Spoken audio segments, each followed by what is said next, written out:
Next, we have Andrzejewski, who is, I think, as relevant to the current political discussion in the United States as it can possibly be. I mean, literally an hour and a half ago, our Secretary of Veterans Affairs resigned over scandals regarding the treatment of veterans at our hospitals in the United States.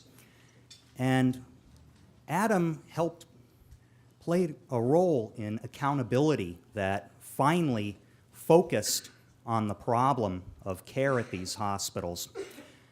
His organization, Open the Books, which is a project of American Transparency, has been tracking the bonuses as well as the personnel distributions inside a number of these Veterans Administration establishments, finding, for example, that only 1 out of 4 personnel at a Chicago facility were actually involved in delivering primary care to veterans. Plus, at the scandalized Arizona facility, the largest recipient of a bonus for their performance was the director of the place, among more than 3,000 employees. So this is one reason why Adam is here. His organization has a relevance in virtually every part of the debate over government spending, and it boils down to simply letting citizens have this information. His experience is hard-won.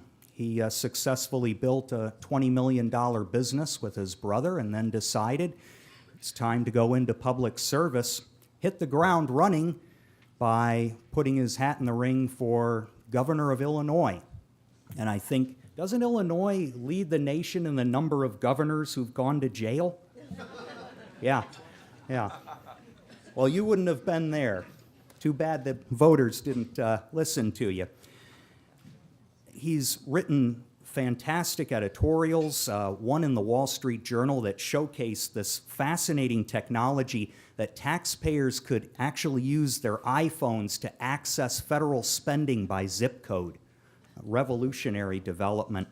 Filed a lawsuit against the Illinois comptroller, Judy Barr Topinka. She was a Republican, actually, and successfully opened up about $500 billion of line-by-line spending in the state of Illinois since 2005. And in those $500 billion have been a lot of scandals and a lot of public officials held accountable. So we all owe applause to Mr. Andrzejewski.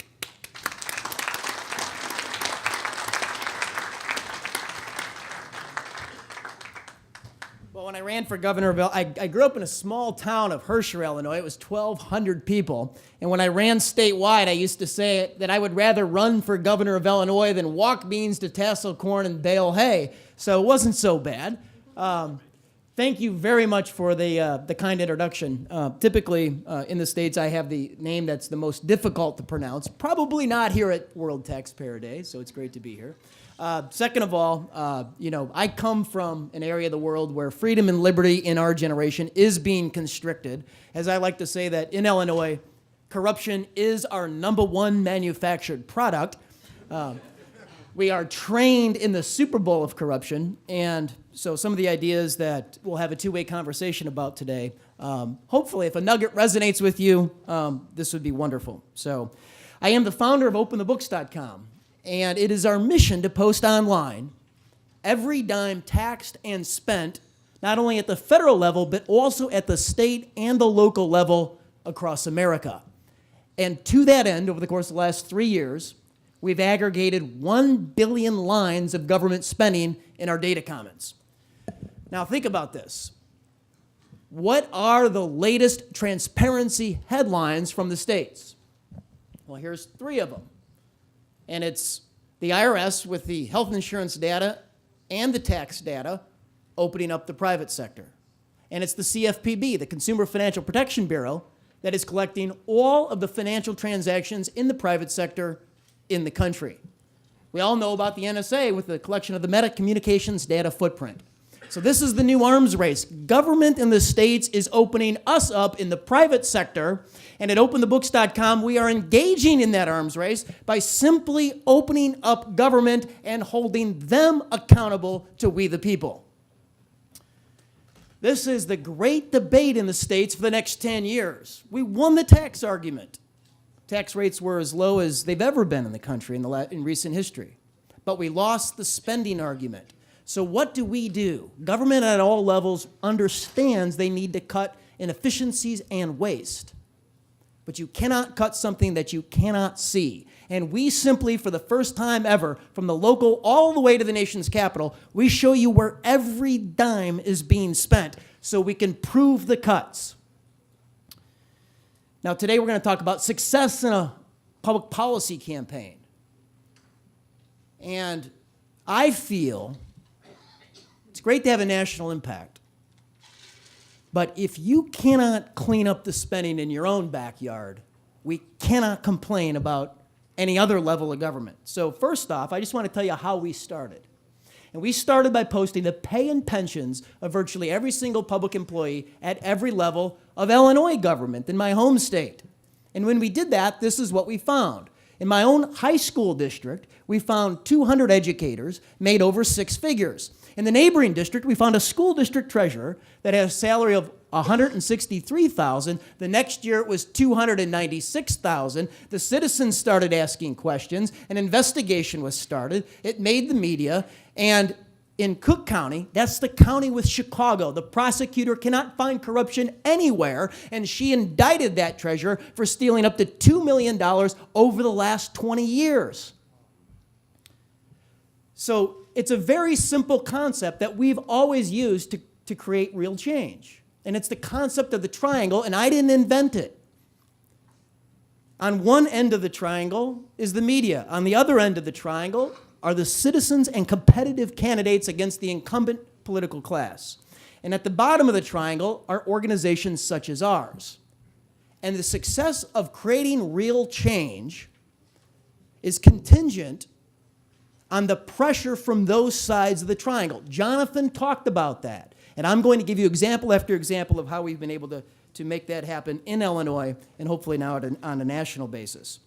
So after we posted pay and pensions in Illinois, we came back and we asked for the vendor checkbook spending. And in my home high school district in Hinsdale, we quickly found that $2.3 million was spent on taxi cab companies. And we investigated that, and we found that they were given out on a no-bid basis. We investigated the state, and it was $52 million spent in the last 6 years on no-bid taxi cab companies. And that played on the front page of the largest newspaper. That went to the largest TV station in Chicago, where they studied who was driving the kids. And it was people with arrest records and criminal records, 1 out of 10 of those drivers and things like that. Now those contracts are bid. Again, media, aggressive, on the facts, hard data, our organization pushing citizens, families, voters, and incumbent politicians creating the change. Millions of dollars of taxpayer savings just on the taxi cabs. So then it became time. We got 1,000 units of government into posting checkbooks. Rahm Emanuel at the city of Chicago gave us 12 years, no problem, beautiful database. I then asked the leading Republican name in my state, I'd run for governor as a Republican, the comptroller, and I anticipated a problem. I asked for 1 year of state of Illinois spending. She rejected that request. I then followed the process. The biggest name in the other party, the attorney general, she went silent. We had to file a lawsuit. And this is where we say that the next best disinfectant is a lawsuit. And because of the media, because of our push and other good government groups in Illinois pushing with us, because of the incumbent political class, they realized they were losing all the messaging on this suit. She blinked. And before the case was decided, she gave us not 1 year, but 9 years worth of line-by-line spending in the state of Illinois. For the first time in history, we opened the books in the state of Illinois. And when we summed the data, it was thank you very much. It was 500,000 vendors for $500 billion of spending. Okay, so let's go to the federal level. Then it became time to take this. I'm an entrepreneur. We build things with scale. We realized we could do the whole country. So we went to the federal government. And we posted the federal checkbook. And then we pushed it to a mobile app for your smartphone. And my editorial was published in the Wall Street Journal, Track Government Spending on Your Phone. At ATR, we kicked this off in Washington, D.C. in a presentation in the Wednesday morning meeting with Grover Norquist. And we got a lot of traction on it. So this is what I found. What we do with that is we hyper-localize all the spending in D.C. into your hometown, into your zip code. And here's what I found in my zip code. I found the Lamborghini auto dealer got $1.5 million.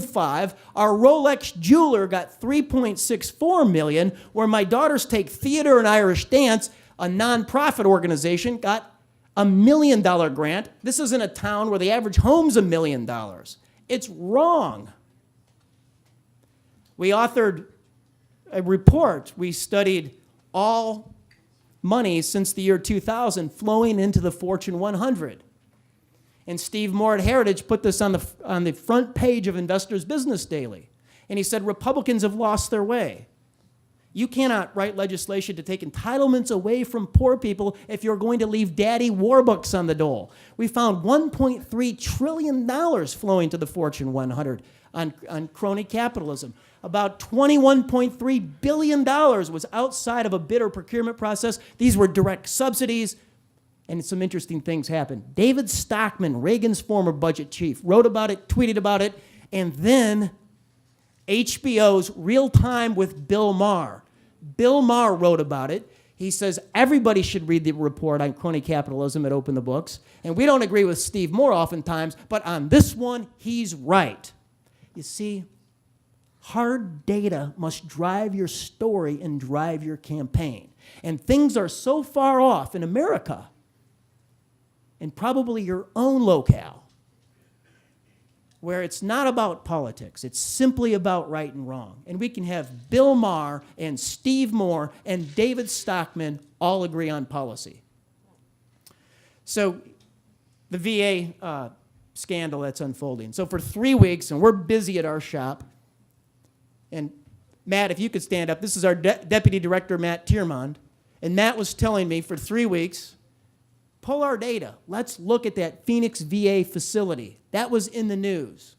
And it took us a bit. We pulled it, and we couldn't believe what we found. So when the VA secretary testified in front of Congress 2 weeks ago, we were the second lead story at FoxNews.com, where we exposed the massive salaries and bonuses into that facility. And once that piece of the story ran, there was 7 troubled facilities with secret wait lists where veterans had to wait, and some of these guys died. And we pulled all of the bonuses into those 7 facilities, and it was multi-millions of dollars. And so then that ran in 38% of the country on the nightly local newscast, ABC, NBC, Fox. That then went to Steve Moore back at Investors Business Daily 2 days ago, the lead editorial above the fold on the right. And then it went to the Rush Limbaugh show, to the extent that we have played a role in giving context on hard data on the VA scandal across the country.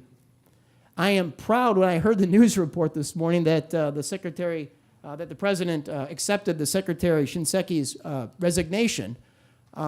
We're just getting started in our shop, and to the extent that we've been able to offer a little bit of context into that debate, I'm proud of that. I want to give you 6 quick keys to how we approach these public policy battles. The first one is you got to make it relevant for people. So you can have 1 billion lines of data, but if you don't make it relevant where they live, your data doesn't matter. So that was our Open the Books app, and it's been very well received. It shows people the spending right on their phone in their hometown. The second thing is when you encourage people to run for office to create real change, also encourage them, if they lose, to follow through on their promise. I mean, I lost for governor of Illinois in the Republican primary. It was close. I came within 5%, but I ran on a transparency platform, and we've executed on that afterwards. I encourage you to have as little of conflict as possible within your own shop, so on principle, you can go after the corruption. And this is very important in Illinois. We find that journalists and organizations and everybody else, There's always conflict, right? And where they cannot pursue this aggressively. So in our shop, we're very conscious of that, and we try to maintain a conflict-free shop to go after bad behavior wherever it occurs. Make sure that you have relationships with the media on that side of the triangle, with politicians, with other organizations, and with activists, so you can push the message and put the pressure on to make sure that the change happens. And I just want to leave you with hard data is great, but you have to develop the story around that. And it was said earlier that facts tell, stories sell, and I believe that. So here's the story I want to leave you with. And when I was running for governor of Illinois, it was the Friday before the Tuesday election, and I had the privilege to welcome in to Chicago one of the greatest champions of freedom and liberty in the 20th century, and that was Nobel laureate and the first president of Poland in the modern era, Lech Wałęsa, the founder of Solidarity. And Wałęsa told a story that's been instilled in me very deeply. And he said, in the early days of Solidarity, nobody gave us a chance to end communism on a peaceful basis. And Wałęsa said the naysayers were correct. If you added up the bullets and the bombs and the tanks and the planes, we didn't stand a chance. We were against all institutional force, and nobody in the world believed that we could be successful. He said the naysayers were wrong because we had stronger principles and we had stronger values. And in the last 5,000 years of human history, we have stronger principles and we have stronger values. We have the solutions of freedom and liberty to bring to the world. Thank you.